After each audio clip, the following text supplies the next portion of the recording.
Olivia loved Halloween.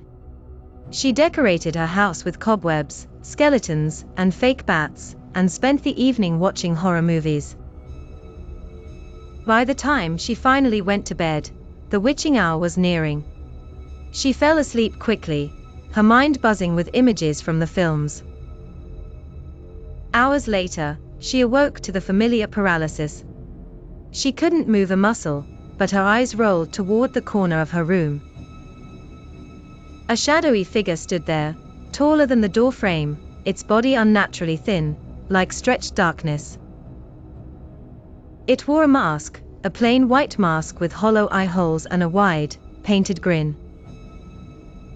Olivia's chest tightened, and she tried to convince herself it was just her imagination. But then the figure moved. Its body glided silently across the room until it loomed beside her bed. The mask tilted down to stare at her, the empty eye holes blacker than night. She could feel its gaze boring into her, even though there were no eyes behind the mask. Her heart hammered so hard she thought it might burst. The shadow leaned closer, the painted grin inches from her face. Then it lifted its hand, impossibly long fingers stretching toward her throat. Olivia's breath caught, frozen in terror, as the shadow's touch hovered just above her skin. She could feel the icy cold radiating from its hand, though it hadn't yet touched her. The figure whispered something, but the voice was distorted, like several people speaking at once, some laughing, some screaming. The sound rattled her bones. Then the mask began to crack, spiderweb lines spreading across the white surface. From the cracks seeped black liquid, dripping onto her sheets. The shadow's grin widened, splitting the mask in two, revealing nothing beneath, just a void of endless black. Olivia shut her eyes tightly, and when she opened them again, the figure was gone. She sat up gasping, her body finally free. For a moment, she told herself it was just another episode of sleep paralysis. But when she glanced at her sheets, her stomach dropped. Black stains spread across the fabric, still wet and glistening, as though the shadow's mask had truly bled onto her bed. The Halloween carnival lit up the night sky with flashing lights, sizzling food stands, and screams of joy from the rides. Yet, at the far end of the fairgrounds, half hidden behind the Ferris wheel, stood a striped tent no one seemed eager to visit. Its colors were faded, its canvas sagged like skin stretched too tight, and the crooked wooden sign above its flap read, "The Laughing Clown Show, enter if you dare." Emily spotted it first. She was the type who sought out haunted houses and scary stories, and she nudged her friends Megan and Tyler. "That's the one. Let's go." They hesitated. Something about the tent looked wrong, like it had been there for decades. But Emily grinned and pulled them forward. "It's Halloween. Perfect time for a scare." Inside, the air was damp and heavy with mildew. The lanterns gave off a dim orange glow, stretching the shadows into warped shapes that seemed to twitch along the walls. They sat on creaky benches facing the stage. Then, from behind a curtain, he appeared. The clown was impossibly tall, his limbs thin as sticks. His costume was a patchwork of faded reds and yellows, and his face was painted bone white.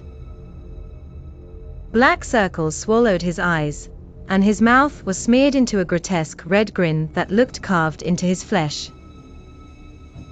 He didn't bow, didn't wave. He just laughed.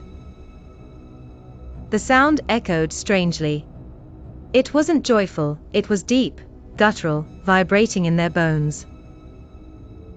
At first, the three friends chuckled nervously, thinking it was part of the act.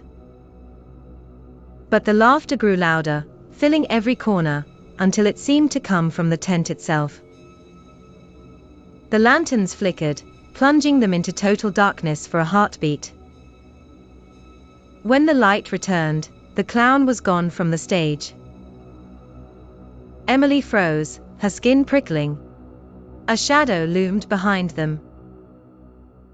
She turned slowly, and there he was, inches away, head tilted, smile stretching wider. Megan screamed, Tyler cursed, but the clown only laughed harder. His gloved hand reached out, brushing Emily's hair. She stumbled back, but the sound of her scream warped, echoing until it became dozens of screams all around them. The lanterns flickered again. This time, Megan and Tyler were gone. Their benches sat empty. Megan! Tyler! Emily cried out, panic choking her voice. Silence.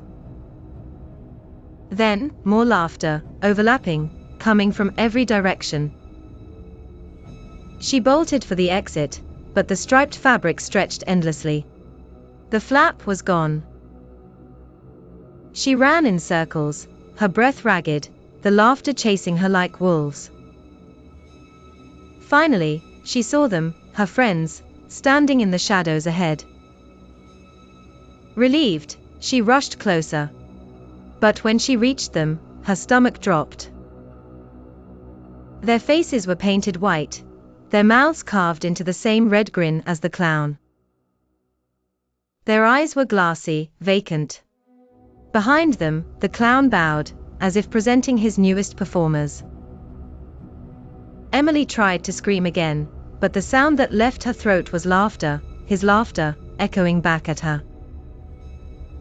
The next morning, the carnival was gone. All that remained was dead grass where the tent had stood.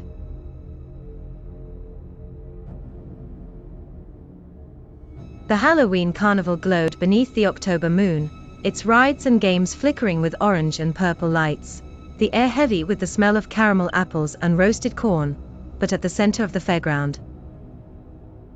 Nora felt her skin prickle, because the pumpkins weren't ordinary decorations. They were too detailed, their carved eyes too alive, and every time she blinked, they seemed to shift slightly, their grins wider, their eyes sharper, until it was impossible to believe they weren't watching. She tried to laugh it off as clever animatronics, but as she passed one pumpkin that towered above the crowd, its surface split open like skin, revealing a writhing mass of vines dripping with black sap, and a whisper slithered through her ears, "Join the parade." Heart pounding, Nora backed away, but the carnival music warped, slowing into a deep, mocking dirge as more pumpkins rolled into the midway, their carved mouths opening and closing as if chanting in unison, their vines spilling down from their carts, slithering across the gravel, wrapping around people's ankles, and dragging them screaming into the shadows. Nora fled toward the Ferris wheel, but every path twisted back to the pumpkin parade, the crowd thinning as more victims vanished, their cries muffled by the sound of grinding vines, until the only people left were the parade itself. Pumpkins that now glowed brighter, their carved features reshaping into grotesque parodies of the missing faces, each hollow grin filled with the faint echo of the screams they had stolen.